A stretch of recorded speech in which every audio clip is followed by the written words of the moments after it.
kolka aan ka tusaale qaadanno halbeegyada sahanka sirdoonnada dunida waa wax jira in dowladuhu ay ku mashquulsan yihiin sidii ay u ilaalin lahaayeen xogahooda iyo macluumaadyadooda gaarka ee hay-adaha ammaanka sababtoo ah waxa ay aaminsan yihiin cadowyadooda in ay ku foogan yihiin sida mar walba ay uga heli lahaayeen ila ka turjumaya hannaankooda howlgal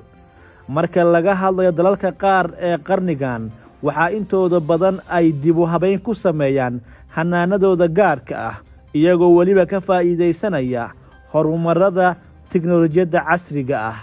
israa'iil ayaa hadda ah dal dhibana u ah markii uu ka war helay in hab halis ah loo wajahay si loo helo xog ka turjumaysa hay-adaha ugu muhiimsan ee israa'iil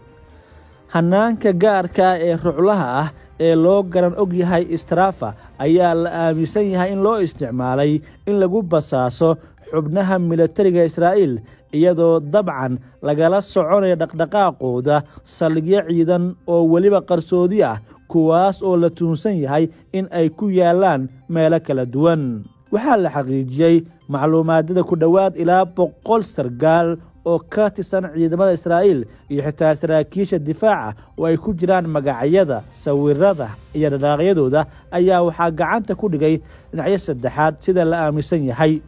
hannaankan ayaa sidoo kale daaha ka qaaday meelaha ay ku yaallaan goobaha nugul ee israa'iil kuwaas oo ay ku jiraan saldhigyada ciidamada lugta iyo ciidamada cirka xitaa xarunta Mossad ayaa la aaminsan yahay iyo saldhigyada sirdoonka milatariga oo caadiyan ah meelo si gaara loo ilaaliyo israa'iilna ay ku bixiso dhaqaale iyo sidoo kale awood muuqata si aan marnaba loo helin xogta goobahaas balse hadda helitaanka xogtan waxay dhabarjab ku tahay guud ahaan xukuumadda Tel Aviv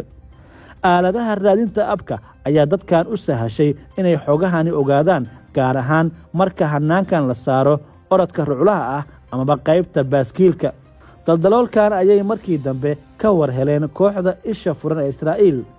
waxaana ay ku wargeliyeen ciidamada milatariga israa'iil sida uu maareeyahooda dabcan u xaqiijiyey wargeyska The Guardian ee ka soo baxay Ingiriiska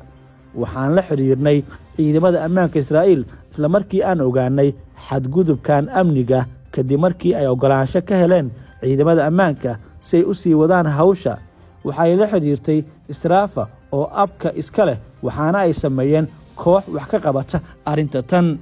iyadoo dhowaan Ciraaq magaalada Erbil lagu dilay sargaal sare oo ka tirsan sirdoonka dibadda ee Mossad weliba waa madaxii qaabilsanaa howlgallada gaarka ee qaarijinta ee xagga dibadda Mossad oo arrintan hoos u dhigtay ayaa muujisay in mid ka mid ah shakhsiyaadka ugu muhiimsan hay-addeedu uu ka baxay balse waxaa la aaminsan yahay ugaarsiga sirdoonnada ee u dhexeeya Tel Aviv iyo Tehran inuu halkiisa ka sii socdo caadiyan labada dal gudaha labadooda dalna way isku ugaarsadaan meelo ka baxsan oo gobolka ka mid ahna waxay ka sameeyaan dabagallo iyo ugaarsi gaar ah